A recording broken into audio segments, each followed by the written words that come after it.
Lewis Ott for the Ring magazine joined today with Frank Smith here in Atlantic City, ahead of Jaron Ennis taking on Eimantas Stanionis in a massive unification at 147 Ring magazine title on the line. Frank, good to see you. How's things? I'm good, mate. I'm good. I'm just complimenting your new microphones. Appreciate it. I think we have done the interview with you holding one before. They're very nice, though. Very nice, I must say. Changing the game, do you know what I mean?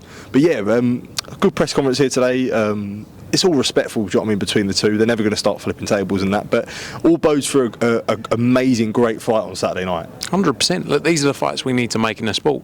Two of the best coming together, hence why the Ring magazine title's on the line as well. Number 1, number 2 in the division. Boots has shown what he's about, and this is a real test for him. He can't take this one lightly. Stanionis is coming here to win.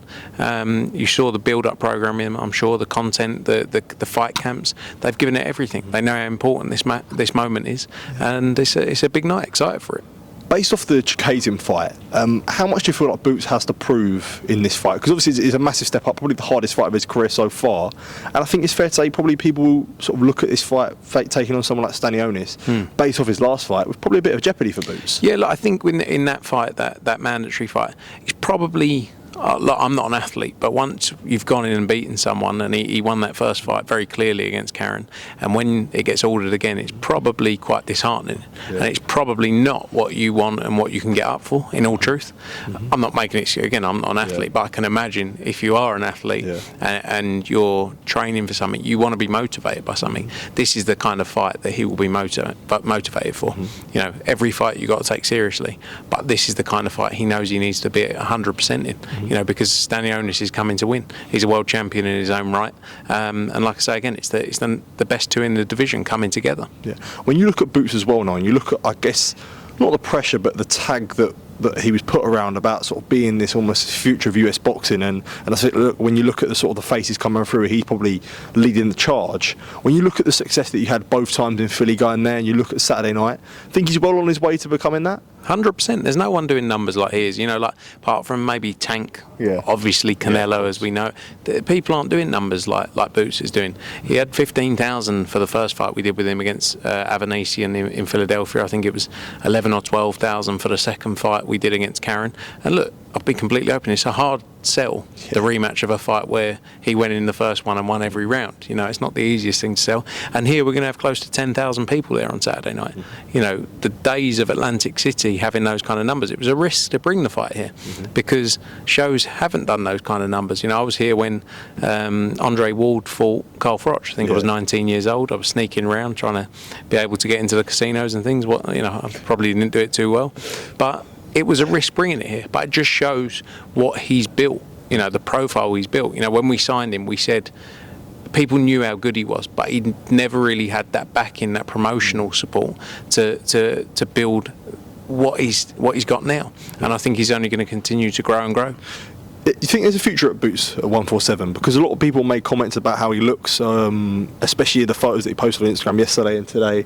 A lot of people sort of looking that he looks a bit weight drained, look a bit tighter weight. So do you think there is a future at 147 for Boots after this? I think there's been talk, obviously, before about 154. He wants to focus on becoming unified. I don't think he's looking past Saturday night. I think Saturday night is the focus. He's making weight. He's doing what he needs to do. And he's been at 147 for a long time. Maybe in the long run there is the move up to 154 that has been spoken about, but right now the focus is Saturday. Yeah, as I say, there's a lot of champions at 147. Look at the guys like Brian Norman Jr., who's come off the back of an impressive performance the other week. Mario Barros is there as well. Ideally, let's say, getting through Stanionis, the clear aim is definitely undisputed for Boots. Yeah, I think so. But, Boots is the star of the division. When we talk about those ticket sales, Brian Norman doesn't do any business. Mario Barros, quite similar as well, to be honest. Boots is the man in the division. He's the one who's driving the numbers, but also he's willing to take chances and go in those big fights, and he's sensible. He's fought 3. This will be his 3rd fight with us in, a 10-month period. I think it's been a great run we've been on, but all fighters want to become undisputed. Of course, that's going to be the focus. But he's not looking past Saturday night. It's a real fight, and those fights are there. The Barrios fights, the Norman fights, they're all there to be made. For sure. But also, by the way, Norman didn't want the fight. Yeah, I spoke to Bozy about that as well. Yeah, so like we've tried to do that. So do you think that as a result of that, it makes you apprehensive again? That you could be wasting your time, maybe. Yeah. But, let's see. Boxing changes daily. The market changes daily, so we'll have to see. Yeah, quickly moving on. I did want to ask about Chris Eubank Jr. Done an interview with Errol Hawani and asked the same sort of question to Eddie. And Errol brought up the idea of the rehydration clause. And Chris sort of spoke about him still being unsure on how he's going to make that weight on the Saturday. He said, he might sort of just limit what he eats on the Friday evening, or he said he might do a second weight cut. Concerning comments to hear? Any worries from yourself? No, like he's, you got to remember the first fight and what that was made. The fight that obviously didn't happen. 160's been his weight for a long time. He's obviously had fights at 168, but I believe I don't represent Chris Eubank Jr. obviously, but that 160 was always the natural weight that he wanted to focus on. 10 pounds is a lot of weight, and we're talking about the first thing the next morning. Yeah. You're not talking about the fight night. He's going to be a lot bigger than Conor Benn. Mm-hmm. Conor Benn is a 147 fighter, although his previous fights of recent times have been at 154, and maybe a little bit more, because the plan was always to come back in this Chris fight. But he's a much smaller man. That's the reality of it. He's coming up in weight, and that's why this is here, this second day weigh-in. Mm-hmm. And Chris has accepted to do it. It's a negotiation, isn't it? Yeah. Just like Conor coming to 160 when the original fight I think was at 157. If that would have happened, it's a negotiation. That's what we're all in. It's a negotiation to agree what you're acceptable and what terms you're open to agreeing to. Yeah, as I say, so no. Eddie sort of wasn't concerned about it, but no concerns on your part if Chris just goes like sod it and sways him and does what he wants in a sense. Well, there'll be certain ramifications to that. Mm-hmm. Obviously, look, we have to protect on the other side Conor Benn, that he's not fighting someone who's so many pounds heavier. That's why this process, why this is all here, because ultimately, Conor is making a big jump. Yeah. Just like Chris has agreed to do, for the second day weigh-in, Conor's making a big jump. They've both accepted things to make this fight happen, and they've both moved on things to make this fight happen. Mm-hmm. And that's why you're seeing the fight. So if he wasn't comfortable with it, he wouldn't have agreed to it. Mm-hmm. That's the reality of it. Yeah. Okay. Fair enough. Quickly moving on, did want to list off a few things as well. I saw Peter McGrail fight news being teased. Ideally, that Shabazz Massoud is his opponent. That'd be a great fight if that can happen. I would love to see that fight. We obviously represent Shabazz Massoud as well. I think, Peter McGrail, he was obviously supposed to fight Dennis McCann towards the end of last year. That fight didn't happen for obvious reasons. And Peter McGrail wants to move quickly. Shabazz Massoud coming off the back of a great win against Liam Davis. So if that's the fight, I'm very excited for it. Is there a chance that lands on your fight card in Birmingham?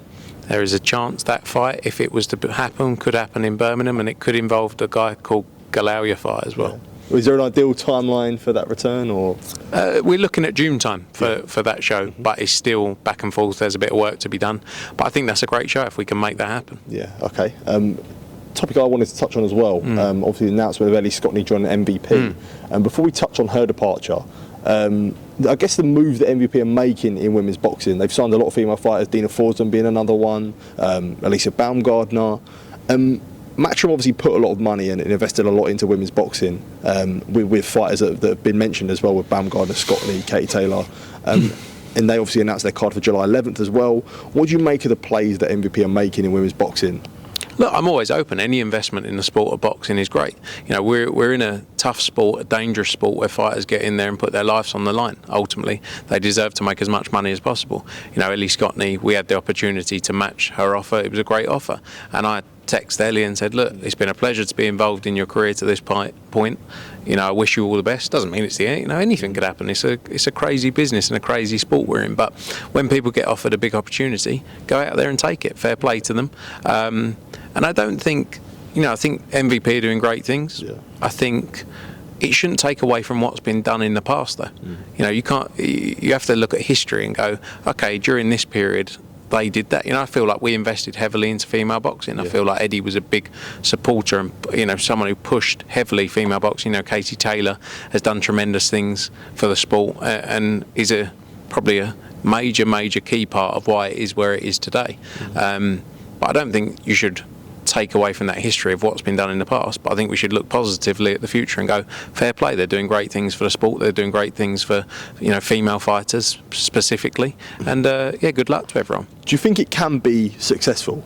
Because there's clear, obviously, a difference in terms of interest from men's boxing and women's boxing. Like Katie Taylor and Serrano is a bit of an anomaly, but outside of that, do you think that there can be a success? I think it's like anything, it's specific fights and fighters, both male and female. It's not just about like, you know, if you do a great fight, like we showed with Katie Taylor against Amanda Serrano the first time round, like we showed with Katie Taylor against Chantel Cameron this 2 times round, huge numbers. It's great. And there's been other fights as well, but it's about independent. Everything's got its own independent value, if that makes sense. Yeah. Both male and female, not you know, draw. And some male fights don't draw. Yeah, but everyone promotes. Of course, yeah. Some female fights, you know, and I think it's just about independently valuing fights and fighters based on what the commercial value is. And you know, when you look at someone like Katie Taylor and Amanda Serrano, and I actually think Katie Taylor, for the most part, they need, like, Amanda Serrano needs Katie Taylor. That's the reality of it. Yeah. You know, and you can sit Katie there. said that yesterday.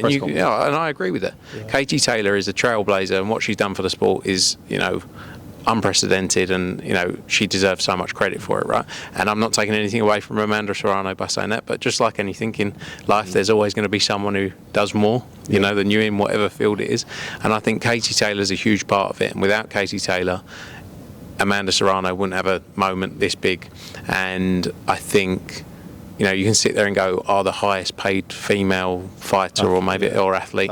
No, I mean, I can sit here and say I'm the highest paid man in this whole building. Like, I can say what I want, can't I? Yeah. You know, like, so that's the whole messaging, is that Amanda Serrano is this huge, like, you don't disrespect Katie Taylor and what she's done, because she's done so much for the sport, and the reason why it is, you know, in my opinion, a huge reason. And there's other people that have done it before, you know, been involved in the sport before, but she's a massive part of it.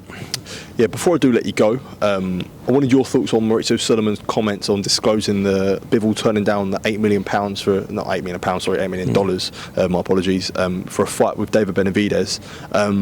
Yeah, what did you make of that? Because obviously, the intention that the Team Bivol made clear was the Beterbiev trilogy. So yeah, what was your thoughts on those comments from Sulaiman? Yeah, like, I think the way it's been, you know, gone about is very strange.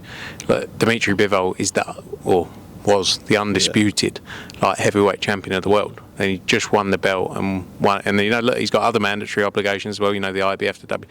But I think the way it was dealt with was very strange by the WBC. In truth, you know, like, what is Mauricio Sulaiman doing? Going out doing interviews about offers and previous purses? Like, that's really not something to be discussed, and it should be a private matter anyway. You know, obviously, the sanctioning bodies receive notification around purses, but that's not something to be blurted out in public. Yeah, you know, and it seems to be there's a narrative they want to push. They want to push David Benavidez. So you know, you have to. It's a worrying sign for a sanctioning organisation, in my eyes. Yeah. For a sport, like, you have to be impartial, and he doesn't really give the view of someone being impartial, in my opinion, of this position. I have a very close relationship with Dmitri Bivol. And, you know, you're talking about someone's career who's made an absolute fortune, been in, and also got contractual obligations as well, and been given massive opportunities by Turkey Al Sheikh and Riyadh season, etc. You know, with those fights, there's been talk about the trilogy. The 2 first fights were tremendous fights, while everyone wants to see the 3rd fight again. You know, so there's a lot of things that go into it, but I think the way it's been handled has been very strange. Does that trilogy land in October, do you think? I'm not sure about timeframes. I'm speaking to Vadim on Monday. You know, look, he's coming off the back of it. Both him and Beterbiev, 2 heavy but brutal fights in 4 months. It was October and February, wasn't it? February, you know, like, you'd think they both want a bit of a rest. Yeah. It's the 2 best fighting each other. It's 1-1. I think it's 2-0. Yeah. You know, personally, but it's 1-1 in official terms. So, you know, we're speaking start next week and get a plan in place. As well on that as well, because that leaves obviously Benavidez without an opponent. Callum Smith potentially fits that bill. Would that land? Because I know Eddie said about speaking to PBC about that. Would that land in America, do you think, or is there potential that could be on on a rear season show. Let's see, anything's possible. You know, all these fights, they're great fights. Callum Smith against Benavidez would be a tremendous fight. Callum Smith's in a brilliant position. You know, unbelievable fight against Joshua Buatsi. You know, both guys gave it all, but great win for Callum Smith that night. And he's in a great position. That's a massive fight if it can be made. Let's see where it lands. I think the key is making great fights. Wherever they take place, we all want to see the best fights in the sport. Of course, that's right. That's a good way to end. Frank, always a pleasure. Good to see you in Atlantic City. It feels like we've been following each other around the world past couple of weeks. But yeah, good to see you and all the best for Saturday. Appreciate Cheers, it. mate. Thank you. Catch up soon.